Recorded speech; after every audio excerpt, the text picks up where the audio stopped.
Baik, bismillahirrahmanirrahim. Assalamualaikum warahmatullahi wabarakatuh. Perkenalkan, nama saya Muhammad Heri Wirawan. Saya di sini dari kelas 2A dan saya di sini akan menjelaskan beberapa soal-soal matematika diskrit dan beberapa soal tersebut kita akan coba untuk mengubahnya menjadi dari sebuah kalimat menjadi sebuah logika matematika. Jadi sebelum kita memulai pembahasannya, alangkah baiknya kita berdoa terlebih dahulu agar pembelajaran ini bisa berjalan dengan baik dan sempurna. Baik, berdoa dimulai.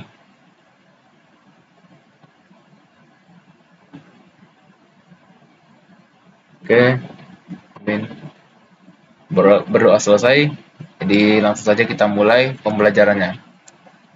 Nah, di sini soal pertama membahas tentang seorang mahasiswa teknik informatika dinyatakan lulus mata kuliah matematika diskrit hanya jika nilai UTS-nya di atas 70 atau tidak ada kuis yang bernilai 0.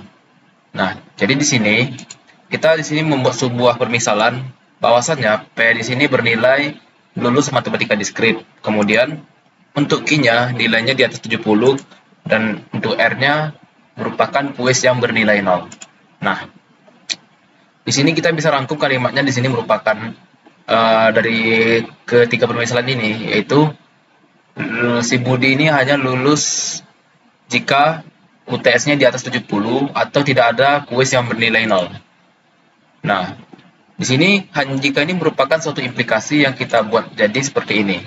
Bahwasannya kita buat kalau si Budi ini lulus bernilai P, kita buat B di sini hanya jika kita buat di sini sebagai implikasi, kemudian Q-nya merupakan nilai UTS yang di atas 70 atau kuisnya tidak bernilai 0, yang artinya di sini kita buat sebuah negasi yang bernilai R yang bernilai negasi.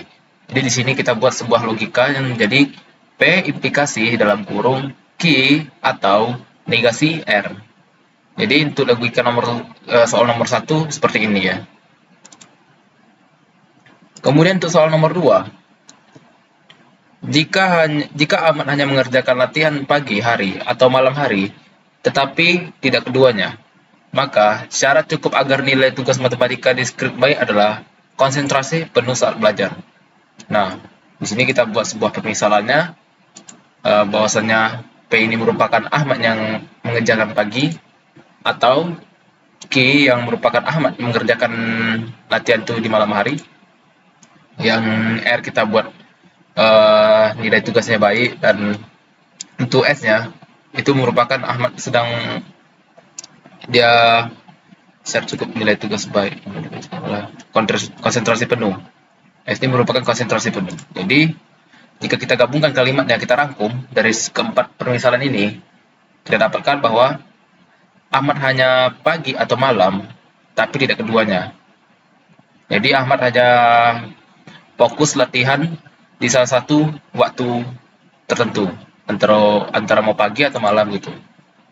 Di sini kita dapatkan bahwasannya jika dia hanya mengerjakan latihan hanya salah satu dari di antara waktu ini, maka dia akan mendapat sebuah logika kalau dia menggunakan XOR, yang dimana P XOR Q, yang artinya kalau dia mengerjakan salah satu dari hari tersebut. Tapi kalau dia mengerjakannya P atau Q, itu maksud itu jika dia mengerjakannya 2 hari sekaligus, 2 waktu sekaligus, itu dinyatakan salah. Jadi di sini logikanya kita dapatkan P Ahmad mengerjakan pagi hari atau mengerjakan malam hari. Jadi kita dapatkan P XOR Q. Di sini implikasi bahwasannya Ahmad ini akan mendapatkan nilai bagus jika dia konsentrasi penuh.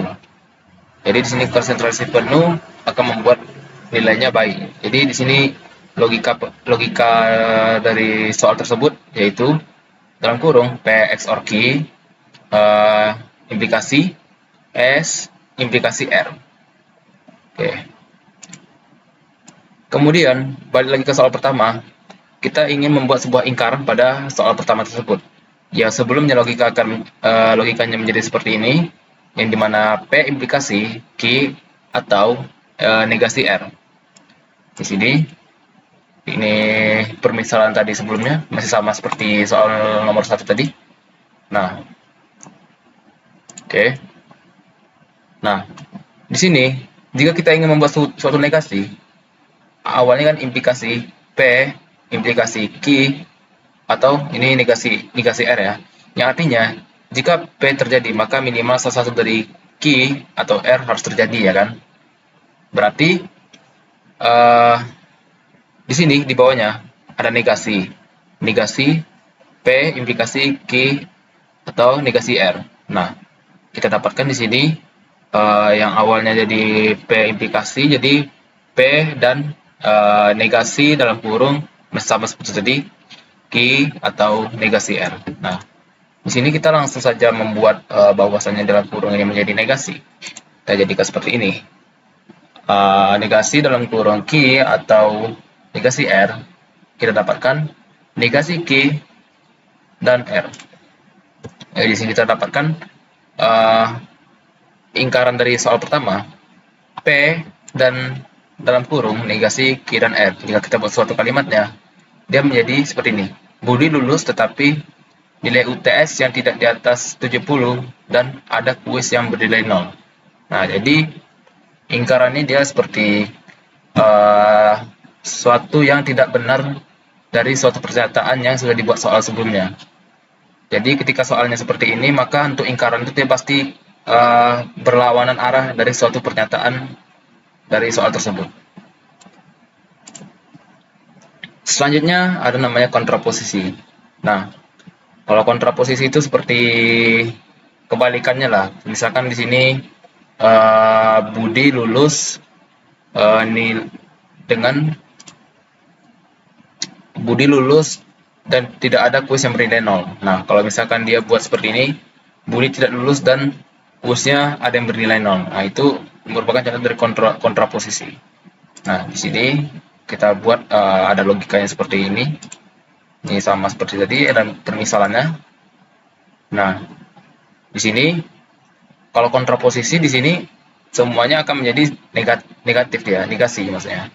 Di sini P implikasi Q dia akan berubah menjadi Q implikasi negasi Q menjadi implikasi negasi P. Di sini kita lihat dari soal tadi sebelumnya P implikasi Q atau negasi R. Di sini dia akan menjadi kalau di kontraposisi dia akan menjadi negasi Q, negasi dalam kurung Q atau R. Ini negasi R ya. Negasi R implikasi dari negasi P. Nah, karena negasi P sudah jadi negasi, tinggal dalam kurung aja kita ubah bahwasannya yang tadinya ini biasa jadi negasi dan R. Implikasi dari negasi P. Nah, jika kita buat kalimat seperti ini menjadi jika nilai UTS Budi tidak di atas 70 dan ada kuis yang bernilai 0, maka Budi tidak lulus matematika diskrit. Nah, jadi seperti itu.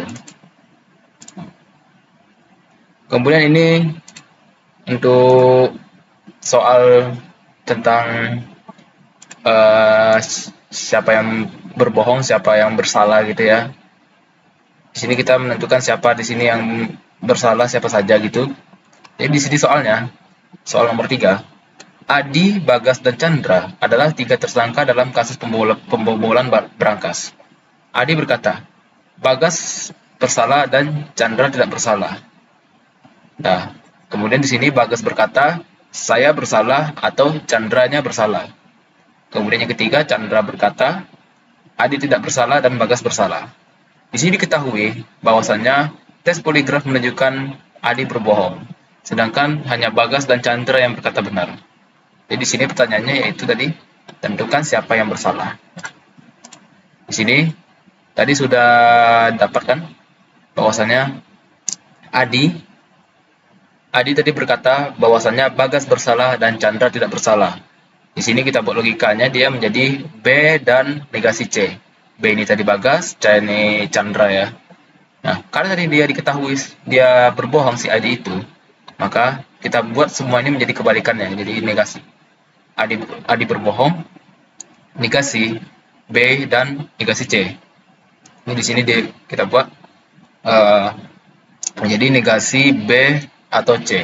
Jadi artinya si Bagas itu tidak bersalah atau si Chandra bersalah. Oke, di sini kita kumpulkan dulu ya sebelum kita menyimpulkan. Di sini Bagas menyatakan bahwa dia sendiri bersalah atau si Chandra bersalah. Tadi di sini dia berkata benar, beda sama Adi tadi dia berbohong. Di sini dia berkata benar, jadi di sini logikanya yaitu B atau C. Saya bersalah, Bagas bersalah, atau Chandra bersalah. Nah, di sini kemudian yang terakhir, Chandra berkata, Adi tidak bersalah dan Bagas bersalah. Di sini dia berkata, Adi tidak bersalah berarti dia dikasih A, kemudian untuk Bagasnya dia berkata bersalah. Nah, di sini dapat langsung kita simpulkan bahwasannya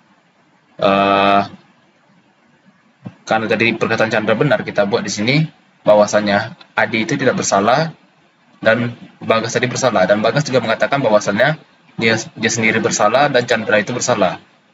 Karena Bagas dan Chandra itu bersalah, di sini kita buat bahwasannya mereka berani bersalah dan Adi tidak bersalah.